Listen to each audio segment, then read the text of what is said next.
और रहता है ना, लोग कैसे बच्चे आजकल 6 महीने में 1 साल में जॉब चेंज करते रहते, स्विच करते रहते हैं। मेरे को समझ में नहीं आता कि हर 6 महीने में जॉब कैसे चेंज करता है कोई। इंजीनियर है, उनका हर एक का पॉइंट अलग अलग होता है ना।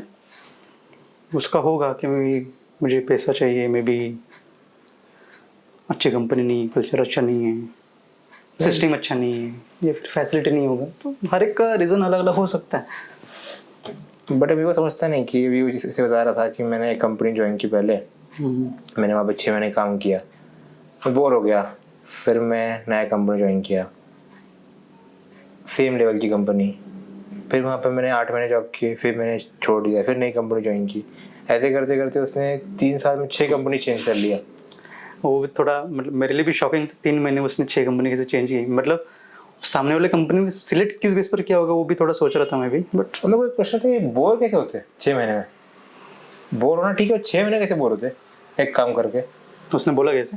हाँ, मुझे ये बोल रहा था कि मैं वही वही काम कर रहा था और फिर मेरे को बोर होने लग गया, इसलिए मैं फिर बोला कि अब चेंज करना चाहिए, या दिमाग लगाने जैसे कुछ काम नहीं है। मतलब इंजीनियर का कुछ काम नहीं है, ऐसा बोल रहा था। फिर पहली बात 2 चीज़ें इसमें कि अगर वो बोल रहे इंजीनियर का कुछ काम नहीं है, तो रिक्रूट करने वाले ने इंजीनियर रिक्रूट क्यों किया, और लेने वाले इंजीनियर ने जॉब क्यों लिया अगर दिमाग लगाने वाला काम नहीं है? इसमें मैं फ्रैंकली बताऊँ, मेरे एक्सपीरियंस से ये पर्सन टू पर्सन वेरी करता है मनीष। मतलब कौन अभी समझ, हमारे सामने एक अपॉर्चुनिटी है, उस अपॉर्चुनिटी को मतलब जॉब जॉब ही पकड़ते, कंपनी है, उसका एक प्रोफाइल XYZ, उसकी तरफ देखने का तेरा पर्सपेक्टिव मेरा पर्सपेक्टिव अलग अलग हो सकता है। फॉर एग्जाम्पल तुझे बताता हूँ मेरे कंपनी का, मतलब कि काम इतना कुछ ऐसा सच बहुत ऐसे ब्रिलियंट या फिर ऐसे इनोवेटिव कुछ नहीं था। बस एक ही टूल है जिसको रिपीटेडली यूज़ करना है। तो 2 महीने बाद मुझे समझ गया यहाँ पर तो कुछ इनोवेटिव है ही नहीं। तो फिर मैंने देखा लेफ्ट साइड में मोल्ड डिजाइन का काम चल रहा है, राइट साइड में पिक्चर का काम चल रहा है। तो फिर मेरा जो फोकस जो था काम का, मैं थोड़ा सा डाइवर्ट भी कर लिया। मतलब कि ये तो करना ही है, बट पहले मेरे काम को मैं थोड़ा फास्ट में कर लूँ। तो मैंने थोड़ा सा एडवांस सीखना चालू किया। कंपनी का बेनिफिट हो ना हो मेरे को पता नहीं है, बट मुझे इतना पता है कि मुझे अगर बाकी कुछ सीखना है तो मेरा काम फटाक से फिनिश करना पड़ेगा ताकि मैं बाकी चीज़ों पर टाइम दे सकूँ। तो मैंने कि 8 घंटे का काम मैंने 2 घंटे पे लाया, 6 घंटा मेरे को मिला। तो मैं कभी पिक्चर डिज़ाइन देखने का, कभी प्रोडक्शन लाइन पे जाना है, कभी तो मैं डायरेक्टली CMM लाइव में 3-3 घंटा बैठने का। बराबर है। बस मैं यही बोल रहा हूँ कि इन लोग को अगर लगता है कि मैं पर्टिकुलर कुछ काम कर रहा हूँ और मैं बोर हो रहा हूँ उस काम में, मैं मानता हूँ कि हर काम अपन वही वही काम करके आदमी बोर हो जाता है। बट तुम जिस कंपनी में काम करते हो उसके अलावा भी बहुत सारे काम होते हैं ना।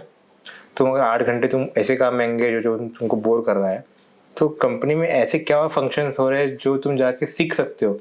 तुम 6 महीने में अपना काम के अलावा और ऐसे कौन से काम सीख सकते हो 6 महीने और रुक के, 1 साल और रुक के, कि कंपनी फंक्शन कैसे हो रही है, कैसे ऑर्डर आ रहा है, कैसे बाहर जा रहा है, कौन कौन से प्रोसेस हो रहे हैं, उस प्रोसेस में इंटरेस्ट को लेने को तैयार ही नहीं है। ये इंटरेस्ट होता है हर एक का। किसी को सीखने का इंटरेस्ट है, किसी को पैसे कमाने का इंटरेस्ट है। उसमें हम लोग कुछ बोल नहीं सकते, पर्सन टू पर्सन वेरी होता।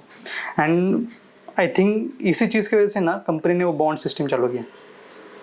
अब कंपनी करेगी अगर आपको एक प्लेटफॉर्म दिया जा रहा है कि आप लोग यहाँ पे आके जॉब करो, इंजीनियर रिक्रूट कर रहे हैं, और आप 6 महीने में ही भागने वाले हो यहाँ से, तो कोई फिर बॉन्ड का बात करेगा है ना कंपनी की, हम बॉन्ड करेंगे। वो ट्रेन कर रहे हैं तुमको कुछ ज्ञान दे रहे हैं वो लोग, और तुमको कुछ टाइम दे रहे हैं, इन्वेस्टमेंट कर रहे हैं तुम्हारे ऊपर वो लोग, तो तुमको थोड़ा टाइम कंपनी को देना चाहिए।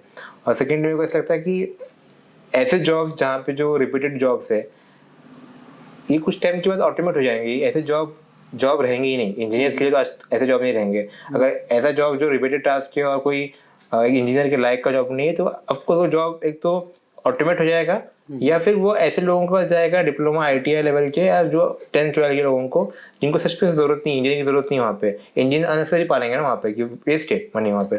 तो अंडर ग्रेजुएट लोगों को जो एजुकेटेड नहीं है, 10th-12th है, वहाँ पे रखना ज़्यादा बेटर पड़ेगा। ये वो ज़रूरी समझना है कि इंजीनियर्स को, कि अगर हम लोग ऐसे जॉब में अटके रहेंगे जहाँ पे कंट्रीब्यूशन करना नहीं पॉसिबल है, जहाँ पे हम लोग बोलते हैं कि आज के डेट में तुम लोग अगर कंट्रीब्यूट नहीं कर पा रहे हो उस तुम्हारे काम में, या तुम्हारे प्रोफाइल में वैलिडेशन कुछ नहीं कर पा रहे हो तुम्हारे काम को लेके, इधर तुम लोग जॉब छोड़ना चाहिए। या फिर क्योंकि हर जॉब में तुम कंट्रीब्यूशन नहीं कर सकते हो, कुछ कुछ सिस्टम इतना सेट रहते हैं कि तुमको वहाँ पे कंट्रीब्यूशन जैसा या इंजीनियरिंग दिमाग लगाने का कुछ है नहीं। तो ऐसे मोस्ट ऑफ द कंपनी ऐसी है जहाँ पर इंजीनियर का दिमाग ऐसे कुछ लगाने वाला होता नहीं है। तो ये बच्चों ने बहुत जल्दी रियलाइज कर लेना चाहिए कि ऐसे जॉब रहने भी नहीं वाले, और ऐसे जॉब के पीछे भागने भी नहीं चाहिए। तुम ऐसे जॉब के पास भागो मत जहाँ पे वो जॉब रहने नहीं वाला है, वो तो टाइम वो इवेंचुअली निकल जाएगा। अगर तुमको मालूम पड़ रहा है कि मैंने 6 महीने पहले ऐसे जॉब को पकड़ा था जहाँ मैं बोर हो गया, मुझे 6 महीने में बोर हो गया, मुझे इंटरेस्ट नहीं आया, फिर मैं सेकंड टाइम फिर से ऐसे जॉब की पकड़ रहा हूँ कि फिर मैं बोर हो रहा हूँ वहाँ पे, सेकंड टाइम गलती कर रहा हूँ, फिर 6 महीने वहाँ वेट कर रहा हूँ, फिर नए जॉब पे जा रहा हूँ, वहाँ भी 6 महीने वेट कर रहा हूँ। ये खुद का ही प्रोफाइल खराब कर रहे हैं हम लोग, ये किसी को समझ में नहीं आ रहा है।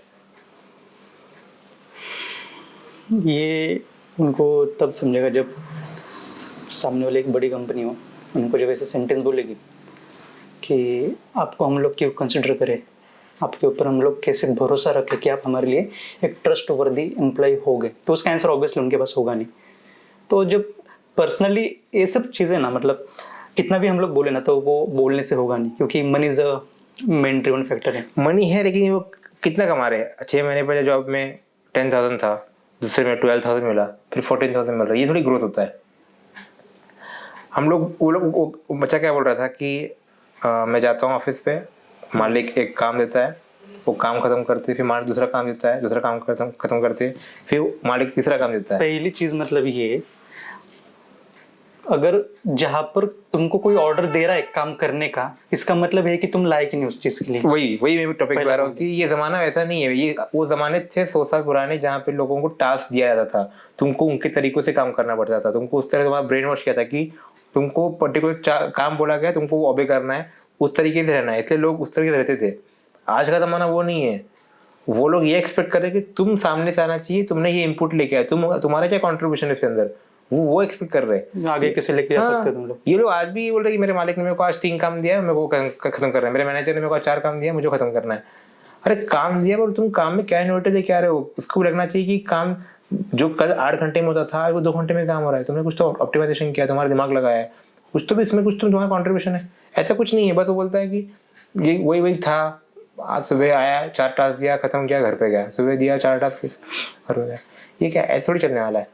इंजीनियर का कंट्रीब्यूशन है। लोग बोलते हैं कि इंजीनियर इतने हो गए हमारे यहाँ पे कि उनके लिए अपॉर्चुनिटीज नहीं है। अरे हम लोग बोलते डेवलपिंग कंट्री अपनी, इतने अपॉर्चुनिटीज अपने पास कि हम लोग अगर खत्म करने बैठे तो इंजीनियर्स कम पड़ जाएगा हमारे पास, इतने अपॉर्चुनिटीज है। सदगुरु ने सेंटेंस बोला था नेके से कि जो लोग अपने कंट्री में, भारत में, मतलब अपने इंडियन कंट्री में जो लोग डिस्कस करते हैं ऐसे अनएम्प्लॉयमेंट अपॉर्चुनिटी है सबसे ज़्यादा, मतलब हम वर्ड यूज़ नहीं करना चाहिए, बट अपने इंडियन कंट्री में, इंडियन मार्केट में इतने सारे अपॉर्चुनिटीज़ है, ऐसी जगह पर आप ये सेंटेंस यूज़ ही नहीं कर सकते, अनएम्प्लॉयड आप वर्ड यूज़ ही नहीं कर सकते। बराबर है, अनएम्प्लॉयमेंट इस जगह ही नहीं, क्योंकि यहाँ पे हर जगह अपॉर्चुनिटी। अगर तुम एक कंपनी 6 महीने काम कर रहे हो, उस कंपनी को और 6 महीने काम करो, तुमको समझेगा कंपनी चलती कैसी है, फंक्शन कैसे करता है, बिजनेस कैसे आता है, लोग ऑर्डर लेते कैसे, बनता कैसा चीज़ है। रिसेंटली भी एक बंदे का मुझे ये फ़ोन आया था, जूनियर है मेरा, तो फिनोलेक्स कंपनी में काम करता है वो चिंचवड़ में। अभी सबको पता है फिनोलेक्स कितनी बड़ी कंपनी है, पर अभी जब बड़ी कंपनी तो सिस्टम ड्रिवन होती है, तो ऑब्वियसली वहाँ पर सिस्टम होगा तो इनोवेटिव काम ज़्यादा मिलेगा नहीं तुमको करने में। तो जूनियर अभी वो क्वालिटी में थोड़ा काम करता है, तो बोलता है कि सर वहाँ पर पाइप निकलता है, डायमीटर चेक करना है, वही रोज़ मैं 3 महीने से काम कर रहा हूँ और कंपनी मुझे 23,000 रुपये सैलरी दे रही है, तो मैं बोर हो गया, अभी मुझे कुछ तो नया करने का। मैंने उसको कहा अभी तू तेरे साइड से सोच रहा है, वो देख कि कोई एक अनएम्प्लॉयड है या फिर फ्रेशर है, उसको तेरी पोजीशन अभी गोल्डन अपॉर्चुनिटी लगेगी। 23,000 मिल रहा है फिनोलेक्स कंपनी में। उसको बोला कि मुझे बता तुझे जॉब छोड़ना है, ठीक है, मुझे बता कि वो पाइप बनता कैसे, मतलब मशीन में से निकलना है, बोला मशीन के पीछे क्या होता है, कैसे निकलता, नहीं बता। बोला मेरे को क्या करना है, वो लोग बताते नहीं। अरे लोग थोड़ी बताएंगे, तू ऐसे थोड़ी ना, कोई ऐसे बड़ा आदमी के तेरे को आगे लोग बताएंगे, तुझे स्टडी करना पड़ेगा। वो लोग मैं छोड़ दोगे कंपनी, मतलब चल तू कंपनी छोड़ दे, कल तू दूसरे इंटरव्यू के लिए गया, वहाँ पर क्वेश्चन पूछा तेरे को कि तूने प्रीवियस कंपनी क्यों छोड़ी, क्या आंसर देगा? ये आंसर देगा सर काम अच्छा नहीं था, बोरिंग था, शांत हो गया वो। तो पूछ रहा था कि सर थोड़ा सा एडवाइस वगैरह तो ये तो उसको नहीं बताया कि आने वाले 6 महीने तक तू तेरे को जो काम दिया ना वो तो कर ही, लेकिन बाकी जगह पर भी थोड़ा मुंह मार, लोग बताएंगे नहीं बताएंगे ऑफ कोर्स, बट तुझे जाके वहाँ पर डिग करना पड़ेगा, इन्फॉर्मेशन निकालना पड़ेगा, तभी तेरा पर्सनल ग्रोथ होगा। तो बोलते ना कि अगर हम लोग सच में लाइफ में आगे बढ़ना है तो एक क्वालिटी इंसान बनना है, तो आपको लर्निंग एटीट्यूड रखना पड़ेगा। इंसान नहीं, क्वालिटी इंसान बनना है तो आपको लर्निंग एटीट्यूड रखना पड़ेगा। अपने डोमेन के बाहर भी क्या क्या चल रहा है वो भी सीखना बहुत जरूरी है। 2 दिन पहले लड़का आया था, उसका नाम अभी याद नहीं मुझे, वो बोल रहा था कि अरे मेरे डिपार्टमेंट से वो डिपार्टमेंट दूर है, मैं उसमें कैसे जाऊँ। मतलब तो कंपनी के अंदर है, हाँ तो ये डिपार्टमेंट है, यहाँ से तो वहां पर जा सकता है। अगर मैं डिजाइन में से क्वालिटी के वो CMM लैब में जाके बैठ सकता हूँ तो क्यों नहीं जा सकता। बिल्कुल। बोलते नहीं लोग अच्छे नहीं, बोलो लोग अच्छे नहीं तो शिफ्ट चेंज कर। मेरे को समझते हैं, मैं भी सेल्स में हूँ, मैं खुद के प्रोडक्ट ऑर्डर लेके आता हूँ, लेकिन मुझे इंटरेस्ट आता है तो मैं जाकर शॉप पे देखता हूँ कि क्या नए तरीके की मशीन बन रहा है, क्या नया प्रोडक्ट आ रहा है, क्या नया एप्लीकेशन आ रहा है, क्या नया ऑटोमेशन कर रहे हैं हम लोग, क्या डेवलपमेंट चल रहा है। ये मेरा हर दिन का मैं 1 घंटा 1.5 घंटा शॉप पे विजिट करता हूँ, तो कि मुझे भी समझे कि अवेयरनेस है कि मेरे प्रोडक्ट डोमेन के अलावा और कौन कौन से प्रोडक्ट में डेवलपमेंट चल रहा है, और वो सीखने मिलता है। वो मुझे पता नहीं कब हेल्प कर दे, लेकिन नए चीज़ें मालूम पड़ेगा, आदमी इसे बोर नहीं होता है, कुछ तो एक नया ट्विस्ट मिलता है, एक नया सीखने मिलता है। पर्सन टू पर्सन ये होता है, हर एक की भूख बट होती ये है। बहुत गलत अगर हम लोग एटीट्यूड रख के चल रहे हैं कि बोर होने की वजह से हम हर 6 महीने में कंपनी चेंज कर रहे हैं, और हम फिर कंपनी को गाड़ी देते कि कंपनी बॉन्ड करती है। अब ऐसे हम सिचुएशन क्रिएट करेंगे तो कंपनी बॉन्ड क्रिएट करना मजबूर हो ही जाएगी ना। मेरा दोस्त है, कंपनी ने उसके ऊपर 2 साल खर्च किया, उसके बाद उसको जर्मनी में ट्रेनिंग के लिए भेजा 6 महीना। तो कंपनी अगर तुमको आने जाने का खर्चा वहाँ पर 6 महीने ट्रेनिंग दे रही तो कंपनी बॉन्ड करेगी ना, तो क्यों नहीं करेगी। इन्वेस्टमेंट कर रही है। इतना ही इनको आज के बच्चों को समझना पड़ेगा कि वो जमाना क्या है जहाँ हमको काम बोला जाता था, हम करते थे। अब वो ऐसा नहीं है। अभी तुमको एक्सपेक्टेशन वो लोग का ये है कि तुम लोगों को हम काम बताएंगे नहीं, तुम लोग आके अपने तरीके से कैसे उसको इनोवेटिवली अच्छा से कर सकते हो, तुम्हारा खुद का क्या कॉन्ट्रीब्यूशन है, तुम लोग उस तरीके से अगर अप्रोच करोगे तो ही तुम लोग आगे टिक पाओगे, नहीं तो वो जॉब तो मार्केट रिप्लेसेबल है। वो ऐसे तुम लोग जॉब में काम कर रहे हो कि जब कल स्लो डाउन आया तुम पहले आदमी रहोगे कंपनी से बाहर जाने के लिए, कंपनी का गेट दिखाने वाला। तुमको अगर तुमने कंट्रीब्यूट नहीं किया, तुमने खुद का अपना अलग से हटके दिखाया नहीं, यूनिकनेस दिखाया नहीं, गेट सबसे पहले तुमको दिखाया जाएगा। तुम इंजीनियर हो कुछ भी हो। वो सेंटेंस आती ना, मेरे को एक बार मेरे मैनेजर ने बोला था, gates are always open for you.